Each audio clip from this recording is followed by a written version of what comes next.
All right, so anyway, explain this again. It's real simple. See, this is a water line. You hook this up to your hose. You have to get a little nozzle or something, but you put that around your water. What's next? You turn it on, the water goes through here, and it fills up this tub. You put your detergent and your clothes in there. Say 2 pairs of pants, a towel, some underwear, a shirt, and some socks. Bam. Bam. Once it's in, you click this over to normal or soft, and you get a 15-minute wash cycle. Once the wash cycle's done, you'll fill this up with fresh water for a rinse cycle. Do it again. Boom.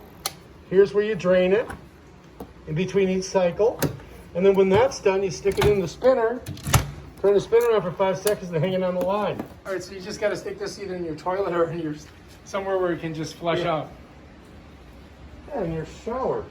Yeah, Exactly. that's it. Or you can hook a hose onto that and put it on a window. Oh, fucking great idea.